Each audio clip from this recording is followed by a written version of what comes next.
All right, I know. You don't watch football. Someone's making you. Stay with me, because you've just been dragged into the best story this sport has left. A 39-year-old legend, Lionel Messi, with one last World Cup. A country that's waited 60 years. Between them, one of football's fiercest grudges. The last dance versus the wait. And when these two collide, the whole world stops to watch.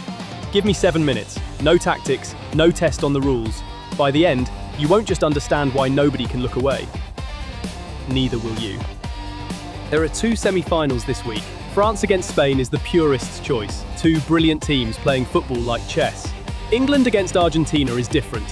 This one is personal. They meet on Wednesday afternoon in Atlanta. The winner reaches the World Cup final. The loser has to play for third place and spend the next 4 years hearing about what might have been. Somewhere near you is a man who was a boy in 1986 and still refuses to say the referee's name. Here's why. Before the football history, there was real history. In 1982, Britain and Argentina fought over the Falkland Islands, Las Malvinas in Argentina. The conflict lasted 10 weeks. Hundreds died on both sides. Football did not cause it, and football could not resolve it. But when the countries met at a World Cup 4 years later, the match inherited all of that weight. 1986. Argentina's Diego Maradona jumped for a ball he couldn't reach with his head, so he punched it into England's net. The referee did not see the hand. Maradona called it the hand of God. England were still furious 4 minutes later when Maradona got the ball again. This time, he ran through half the England team and scored a goal so extraordinary that it is still called the goal of the century. 4 minutes. The same man cheated them, then produced a miracle. England have never forgotten either one. The rivalry kept collecting scars. In 1998, a young David Beckham was thrown out of the match and blamed when England lost. 4 years later, he scored the penalty that beat Argentina. And now, the strangest detail of all. Lionel Messi has never played England at senior level. After 20 years, this rivalry has finally saved a place for him. A match this big needs two stories, and these two are perfect. Argentina's is a man. England's is a weight.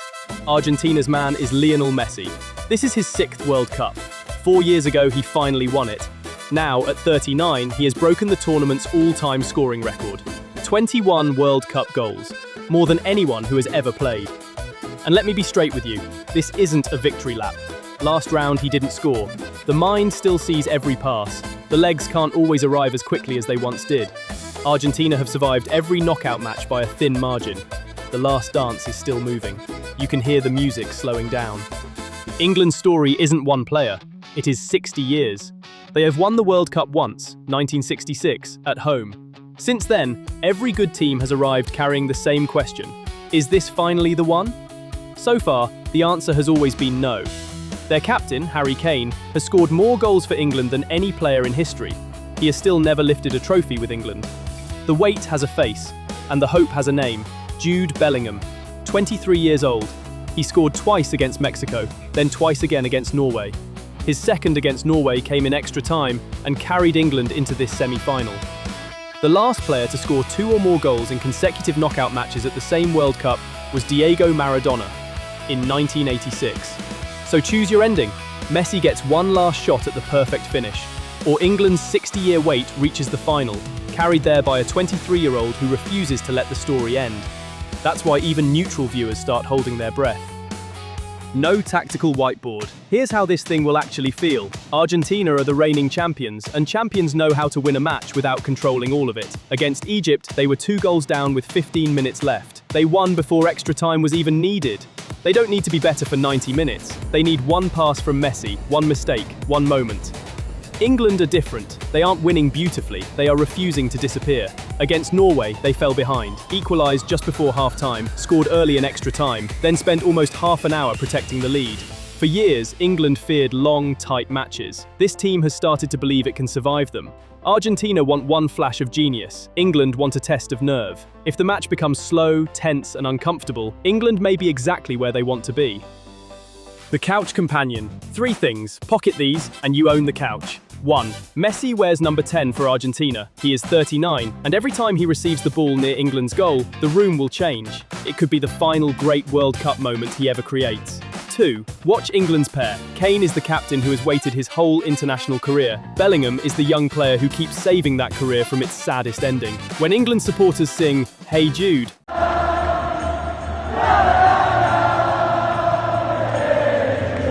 yes, the Beatles song, they are singing for him. 3. Watch the temperature. These countries have a history of controversial goals, players being thrown out and defeats that lasted for decades. If the match becomes angry, nobody will be surprised. And one more thing, because this is where it gets crazy. 4 days after this match comes the final. Waiting in that final, France or Spain. If it's France and Argentina, the sport gets something it has never seen. Messi against Kylian Mbappe, the two men locked in the same all-time World Cup scoring race. If England get there, a 60-year wait comes down to one last match. Either way, someone's wait ends in the final.